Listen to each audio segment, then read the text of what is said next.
Hey, welcome back to the hottest marriage show in town. I am too much, and my better half is due. How are you doing this morning? I'm doing well. So, So I was doing really well. So right before he hit record, I told him I was gonna share a playlist with him of music that I really enjoy, stuff that makes me feel right. And so I'm in here and I'm just like doing a playlist or whatever. And I look over to my left and dude is just standing there holding the mic, looking at me. oh no, I was listening. Oh, okay. It was like, you ready? I was Oh like, no, oh. yeah, no, I didn't. I didn't see it was a rush. I was definitely doing well just a second ago. Yeah. I had a thought right before we started. As a kid and watching TV, seeing families like The Cosby Show or National Lampoon's Vacation, is there anything that as a kid, as a family, y'all didn't do that you said, I want to do when I get older? Like when I have my family? Or is there something like that we're doing that you didn't do, that you were inspired from watching a movie or a show? Do you understand the question? Yeah, I understand it. No, actually, I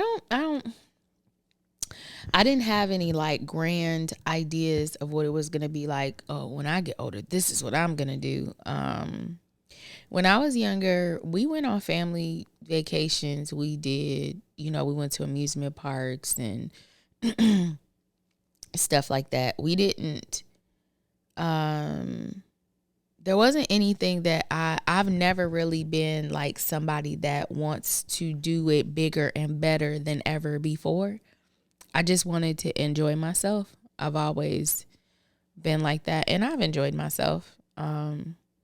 We've done the traveling. We've done the amusement park situation really bummed me out though, because the kids don't really like amusement parks like we did. But why do you think they don't like amusement parks? I don't know. I guess I'm just thinking, like when we were younger, we used to go to Cedar Point, and almost every summer, I feel like.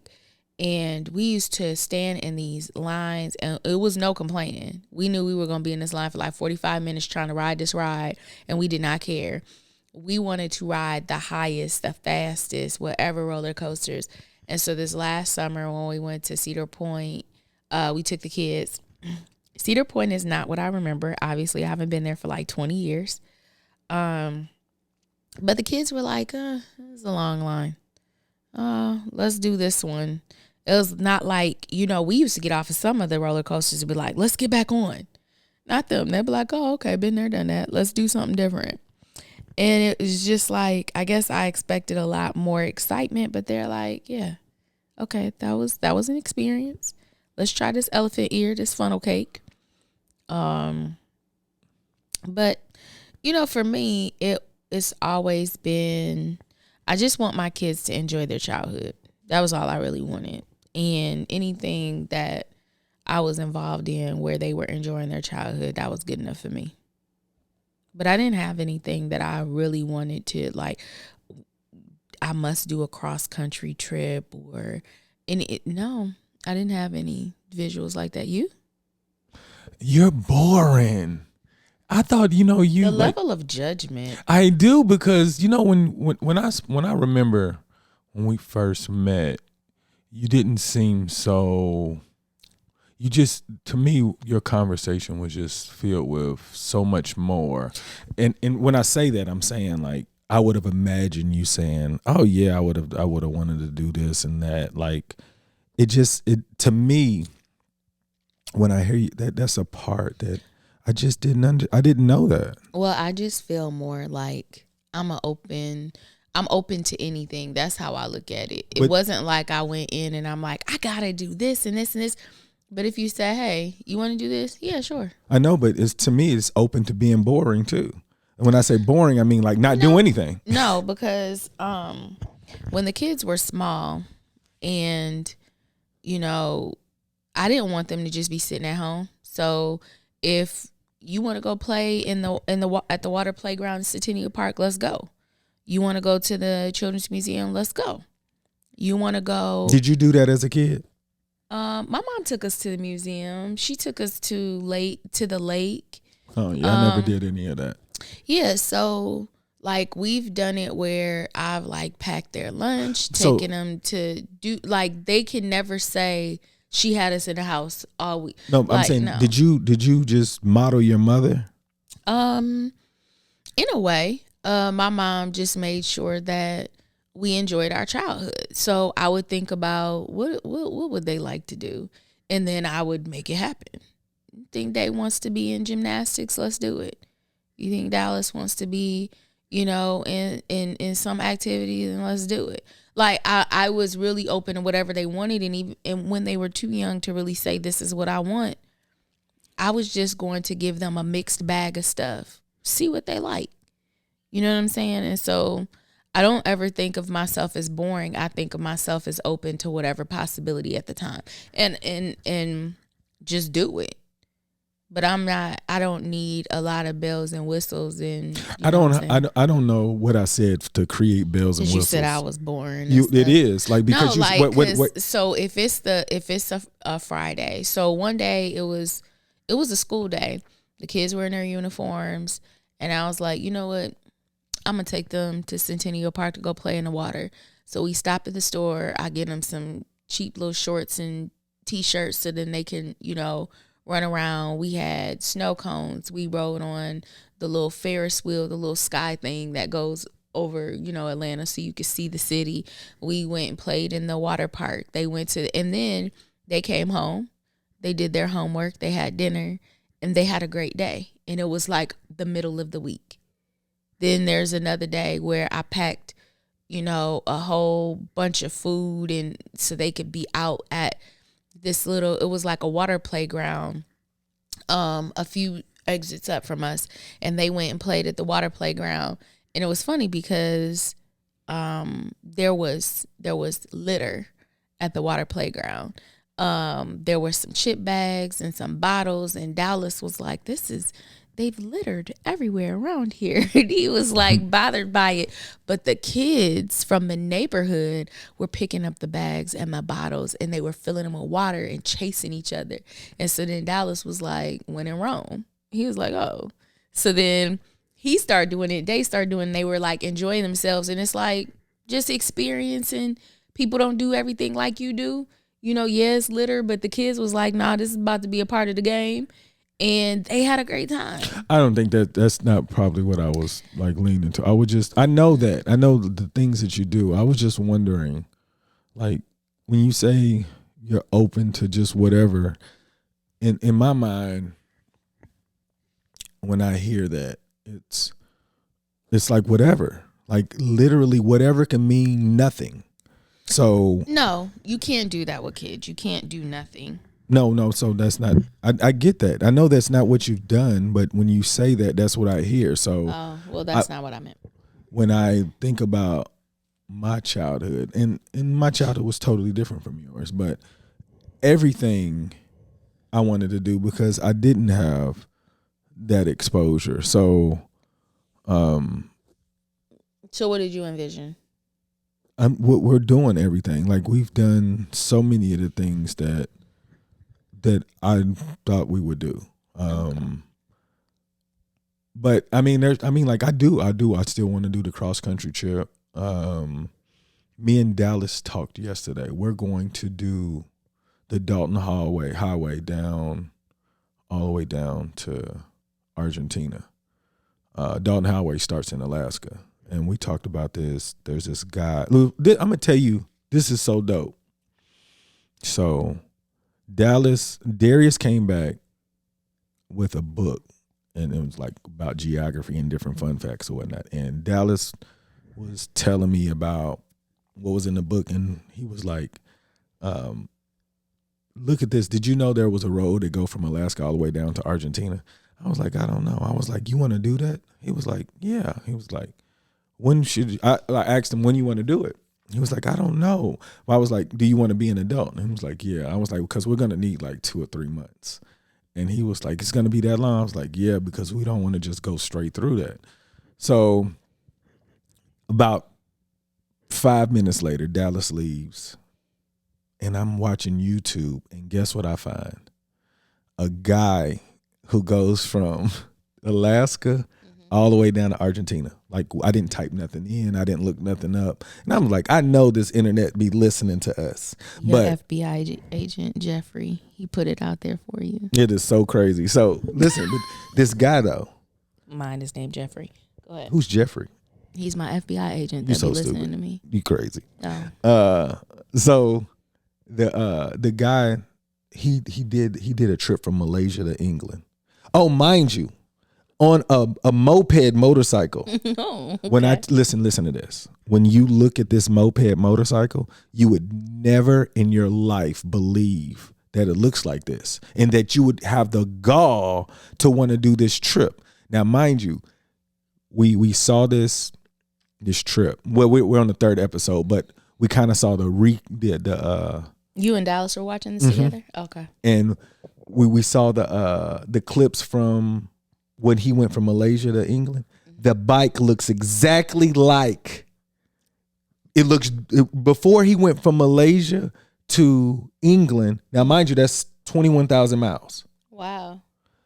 The bike didn't look new at all. Mm-hmm. Like from beginning to end? Like yes, and then he took that very same bike and did this trip. Now, the lucky bike.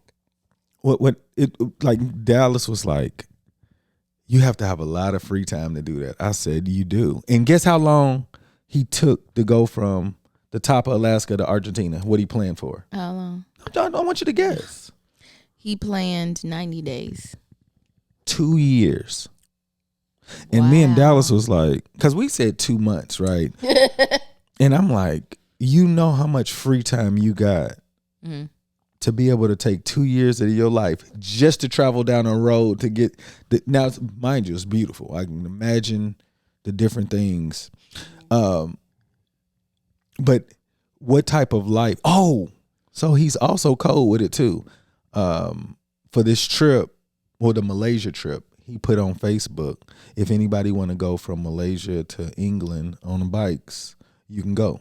He had like 5 volunteers, and all of them, most of the bikes was trash too. Everybody didn't make it. But the idea that people just said, I'm going to get up and go do this, it was like, that's a different level of freedom. And what made me think about it, because like I said, when you were little, did you think about, there's no way you thought about doing something like taking 2 years of your life and this is a grown man. So check this out. that one from Alaska to Argentina, he starts out with his girlfriend that he met, I think, on a trip from Malaysia to England. Now on episode 15, because this is the first episode that pops up, so we didn't even go to 1 yet. 15, we don't know about the girl. Oh, okay, she gone. She's not in there. She's like, man. So we're looking forward to see what happened, because she did, but you can tell on the first episode, you can see her face. She was just like, yeah, it's exciting. Like, I was like, then I started thinking like, oh, she wasn't in 15. There's no way. Like, I don't think you would make it either. Like, even if it was all the families, like, look, we're not going to make it to Argentina this way. You know, imagine when we did the little European excursion. We did 6 countries, how tired we were. But they got 2 years to do this. We did that in 2 weeks. No, I know, but I'm saying like he only did it with like $4,500 too. Oof.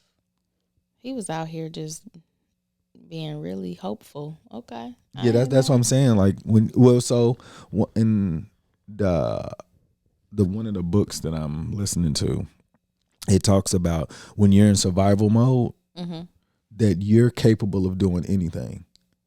And a lot of times when you're given like money, or like, you kind of take away the creativity on what you would have done to get to your goal.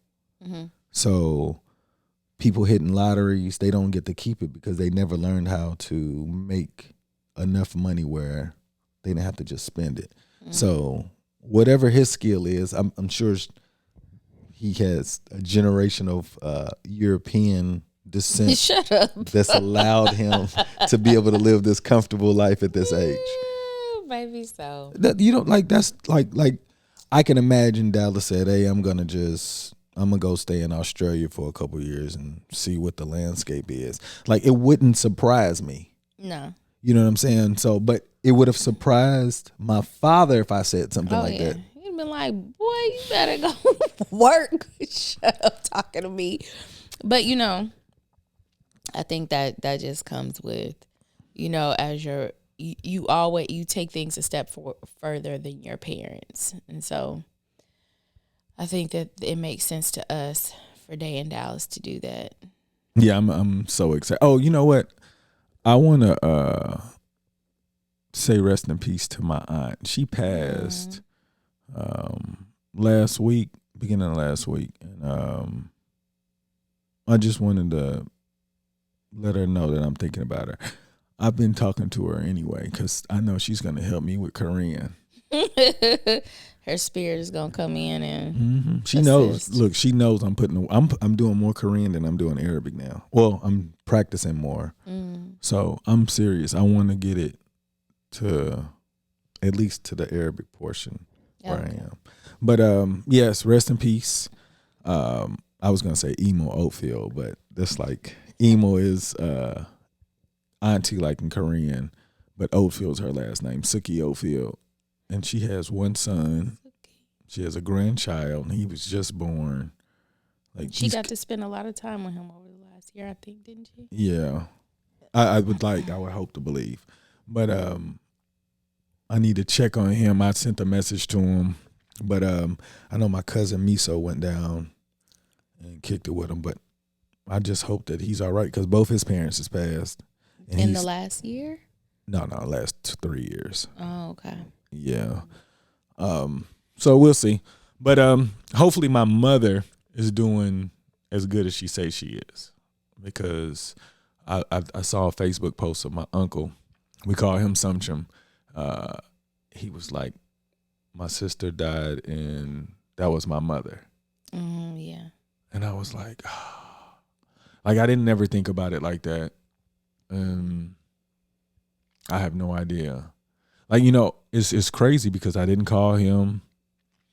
I haven't called anybody other than my mother. I just don't know how to be that type of kid because I just didn't grow up with death.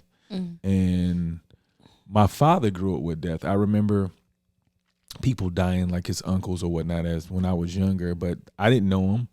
So it wasn't like I cared to the point where it was going to affect me. Well, then more so your dad was experiencing death around the time that you are now experiencing death in. If you were young and he was losing uncles and stuff, right? No, I'm saying no, I know, but I didn't have any relationship with them. I know the kids didn't have any. They have a relationship with my mother. Yeah. Your mother, but I'm saying like the people that died, like I didn't have that many people die. Oh, okay. Like this is the third person that I really know, of significance. And everybody's significant, but I'm saying it's played a role in my life, in my whole life. So my grandfather, my father, and now my aunt. And this is on the Korean side though. But I don't know. It's kind of weird because I feel like it's almost like me being inconsiderate. Like I don't know what to do. Like if I call, like I never called before. Like I didn't call my Assumption before unless I was in Louisville. And now, like how do I call him? Like I don't even know how to do that. My mother, I'm still learning how to talk to her. But I don't know. It's weird how typically when I hear other people, when people die, they just their response is totally different from mine. And I don't know what to I don't know what to do. It's like almost an uncomfortable feeling like I'm being lazy emotionally because I don't know. And I really don't know what to do at this point on how to like show people that I care. And most people, they don't want to be on the phone for a long time. I think it's not a lot of talking that they want to do. So if you do call, you could just say that you realize that you hadn't, or you could just say, something, I hadn't really thought to myself that Emo was like your mother. And I'm sorry, I've been talking to Mom, but let me just check in on you. How are you? Because really all they want to do is be able to, some people don't even want to have to say anything. But, he'll tell you, you'll say, okay, let him talk for a minute and be like, I was just checking on you. I'm checking on you later or something, and then get off the phone. I think it's just the acknowledgement that he lost someone. Yeah. It doesn't really require you to have any detailed conversation or anything extra. I think that a lot of times I don't, and I need to stop doing this. I don't talk to elders in my family very often because I'm like, what am I talking to them about? But when I get on the phone with them, they only want to be on the phone with me about 5 minutes, and then they're trying to get off the phone. They be like, all right, Nika, thank you. Like, golly. But I think we just have this assumption that it's going to be complicated, and it's not. I don't know, because it's complicated if nobody dies because I haven't called. Yeah. So it's even more complicated calling after somebody dies in my mind. Well, you know what? Also, this can be the time for you to begin to call. So this, and not make it just about when someone passes. I totally get it. So this is what I want to, I think I've talked to you about this before, but I feel like our elders are horrible communicators. Like, when I say that, I'm saying like they're supposed to show us how to communicate. So I'm to the point where you like, well, John, you can change it now. And I'm like, well, they ain't changed it. Like, to me, so we gonna be petty. I get it. Look, I'm not trying to be. It's one of those things where I don't even want to talk on the phone anyway. Well, I think that there's got to be someone that turns the tide. So, but see, that's what I'm doing. I send messages to my nieces and that. Well, yeah, but I'm saying if the generations before you didn't do it and you decided to change it for your nieces and nephews, it doesn't change how our elders look at it. So just call them. Yeah. I mean, you're just going to have to be the one to do it. Yeah. And now but now it's like you understand you're calling the younger ones to check in on them, and then they will understand for their future generations to do the same. Like my grandmother, I don't have a very good relationship with her at all, but my aunt, her sister, I do. And my grandmother, she does try to call now. Growing up, she didn't try to contact us at all. I think the expectation was we were supposed to contact her, and that just wasn't what I did. But now, like my aunt, she called me this weekend and she said, your grandmother is really missing you right now. You should call her or go see her. And I was like, what's she missing me for? And she's like, yeah, she's really missing you. You can always come by, blah, blah, blah. I'm like, okay, I got it. And so I think that they've realized that it's really radio silence when it comes to me. And so they're like, at least my aunt is, she calls. That's my great aunt. My aunts, my dad's sisters, they don't call me. My mom's brothers, they don't call me. I think the expectation is I'm supposed to call my elders, not my elders me. So yeah, that's what I'm saying. That expectation is what's troubling me to break it. Like, I know somebody's going to have to do it. Yeah, I figure it's probably our generation, and you're going to be the ones calling your elders and calling those younger than you. Yeah. And then the new generation will follow your suit. I think the biggest problem on my mother's side is the fluency. Like, I know that they can speak English, but I tend to talk too fast, and I'm hoping that they caught it and didn't miss the message. That's the reason why I'm so serious about learning Korean. But my father's side has gotten a lot better. So I guess I used to feel like this about my father's side before. Like, I didn't consider my Korean side because I didn't talk to them nearly as much, and I didn't talk to my father's side. But as of recent, I've gotten a lot more interactive with my family in the last few years, and That's cool, and I definitely want that for my Korean side. You know, it's so crazy. My assumption, his daughters contacted me and let me know that my aunt died. I'd already known, but she was with, our cousin, and I was like, I don't even talk to her. I haven't talked to her since she got married. I gotta love that though. She was like, we gotta call the cousins and let them know too. I know, and she sent me pictures that she saw. Like, I talked to my mama yesterday, and she was like, when you guys come back, you're gonna see so many pictures. She was like, John, this was 42 years ago. Wow. Yeah, like she was like, this is when I first got to America. I was in Washington, and this is when I got to Kentucky. She was like, you're like 3 months, 4 months. Oh, she get to back down memory lane. Yep, and she was really excited. She was like, you're gonna love the pictures, and I was like, she said, I don't even have pictures of me this young. But your aunt was like the mother, so she was gonna keep all that. Yep.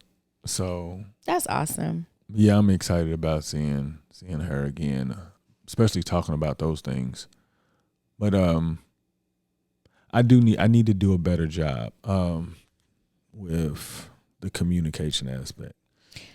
I wonder, and anybody who's listening, I don't know I don't think there is a proper way. I think everybody's kind of different in how they connect with the elders in their family or whatever.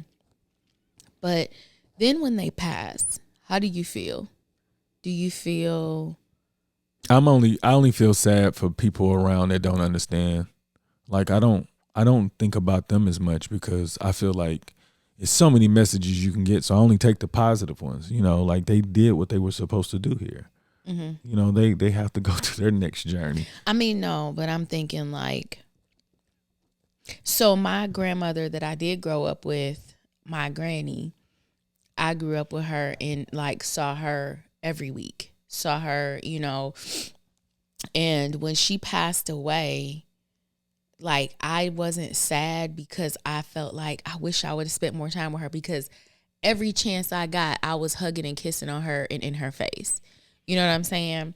This grandmother, I don't necessarily know, when she passes away, I don't really know if I'm going to have any feelings.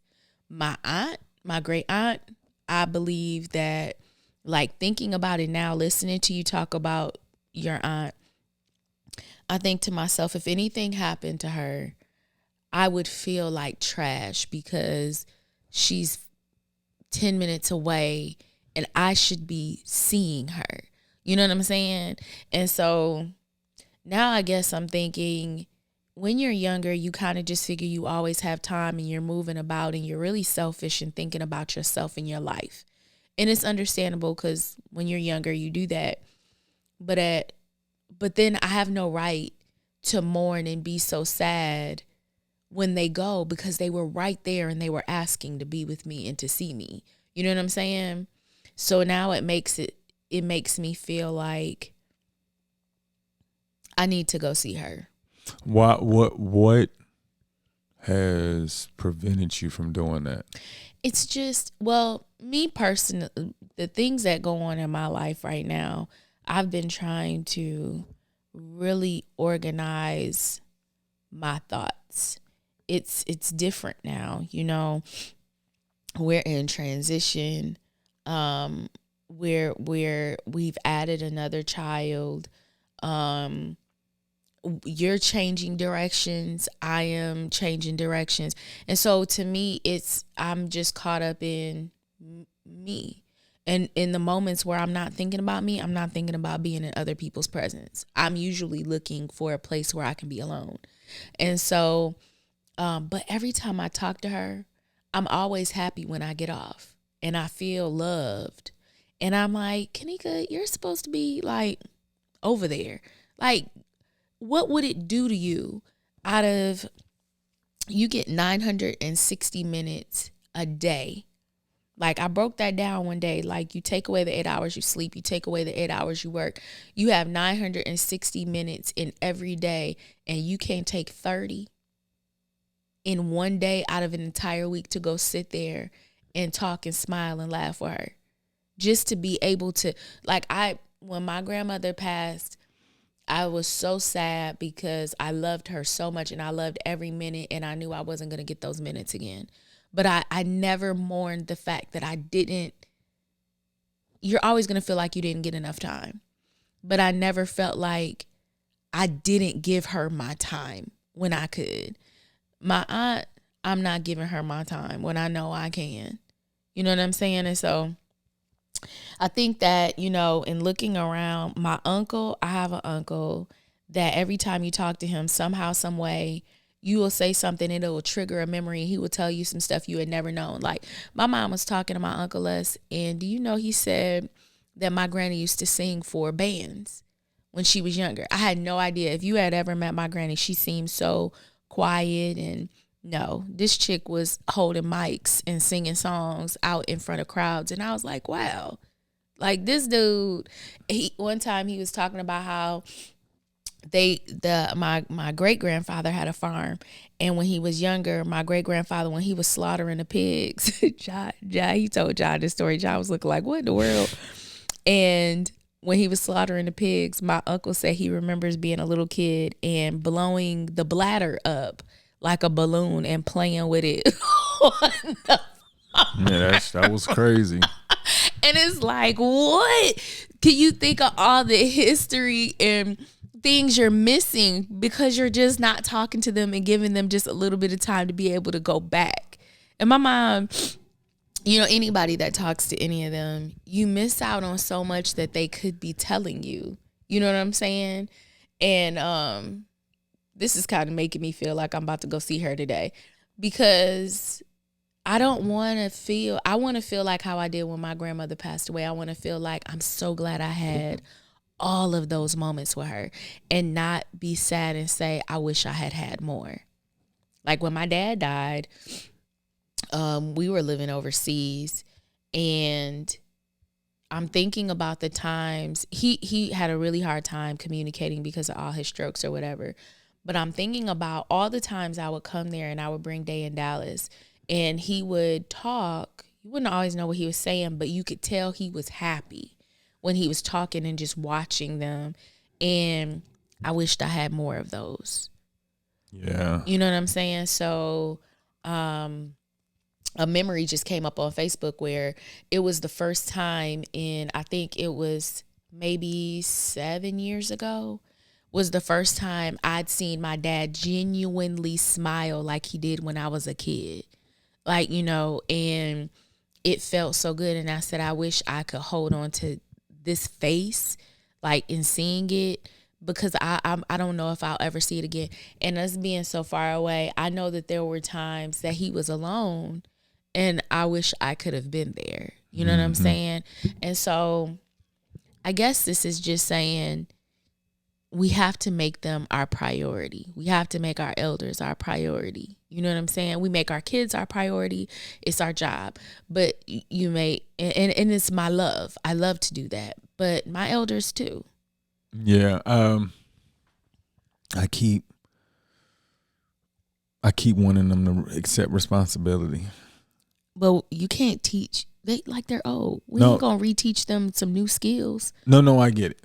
You know what I'm saying? And I'm thinking culturally, I don't really know culturally on the Korean side, but the way you're supposed to, respect and revere your elders, I'm imagining that the younger generation is supposed to seek their elders. No, you're right. They seek because the elders showed them how to do it. It was like you build a relationship with somebody, and then it was like, I'm going to go back and, but if you don't have that relationship, you're asking, well, the whole situation is asking me to evolve into this person because I'm mad because they didn't create the relationship with me. And I get it. I'm just saying, like, it's one of those things where the balance of not complaining about it and the actual effort it takes to complete these tasks. Out of 960 minutes a day. Yeah. Look, I think that I don't want to be uncomfortable in any of them. Yeah, okay. Well, I think that with time, it doesn't become uncomfortable, though. Oh, I know. You just got to do it and start it. And you learning Korean, I think it'll really help you as far as being able to communicate. But at the same time, I think a lot of people, they move through life doing these things because they're not aware. You are aware. So that's not an excuse anymore. No, and I know that's what I'm saying. Like, that's another thing that bothers me. When I become aware of things that I feel like somebody was supposed to teach me, but now I have to like put in the effort to make sure that whoever's watching me knows how the game is played or whatnot. Yeah. But I guess time will tell. Something you're going to have to start doing, and teaching the kids that, like, our kids will literally get lost in themselves. They don't be thinking about nobody, but they need to contact their grandparents.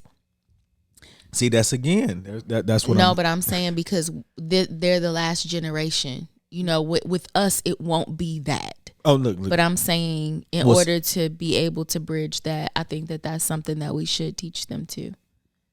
Well, yeah. Oh, I mean, I think your parents are a lot easier. My mother, it's a lot of confusion. Most of the time, they don't even talk when we're face to face. Yeah. But on the Dallas phone, says he has a hard time understanding everything. Both of them do. Yeah, I'm sure. But with time. Yeah, inshallah. Inshallah. But I do like talking about this because this is one of those areas where I know that I need to improve in, and tomorrow's not promised. And I will say this: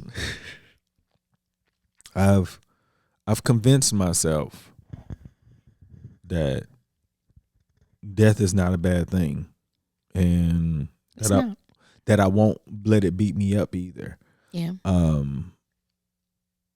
It's I don't know. I don't know if that's selfish or giving me a reason to not do more, but I'm just not there yet because I feel like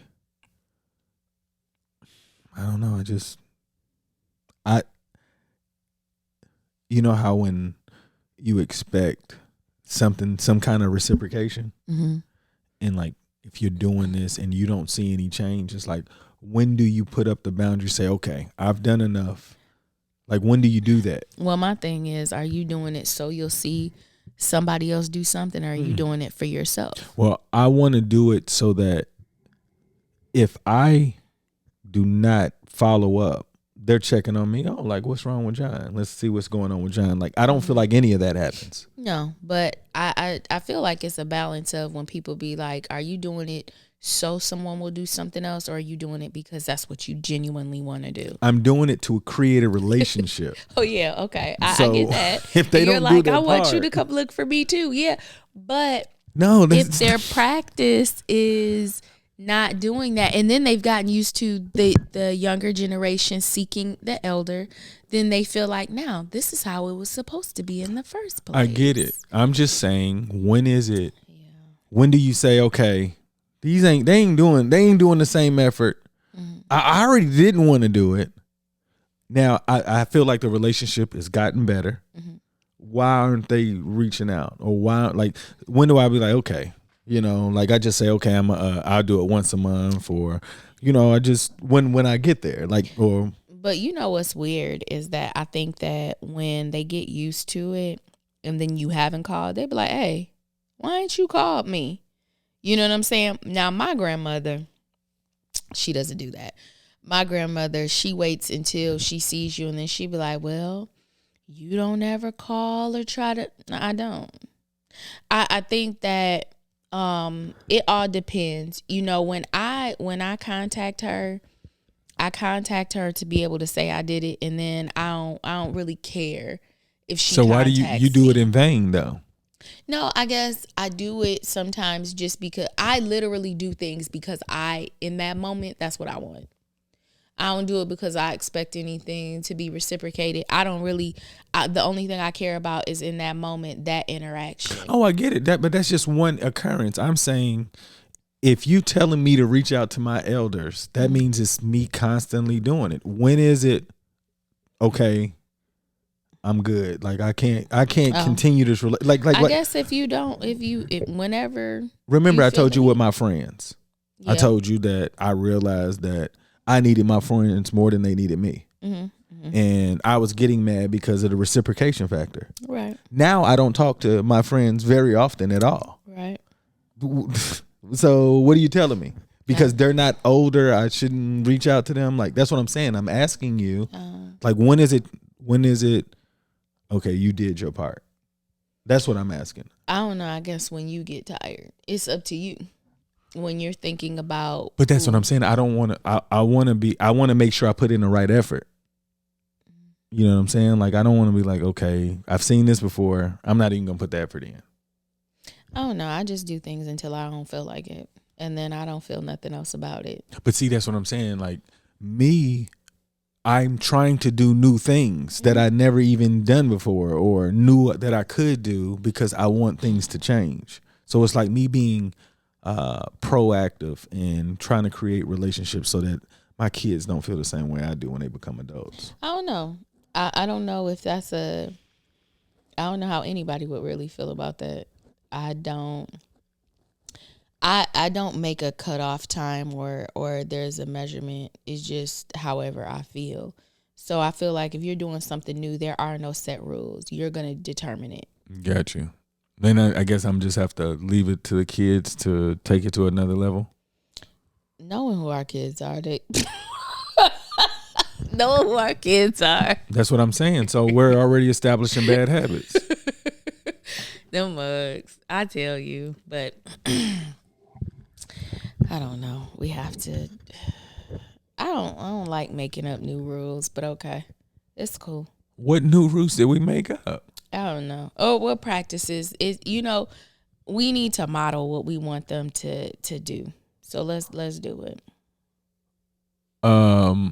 I do. Oh, I talk to you. Look,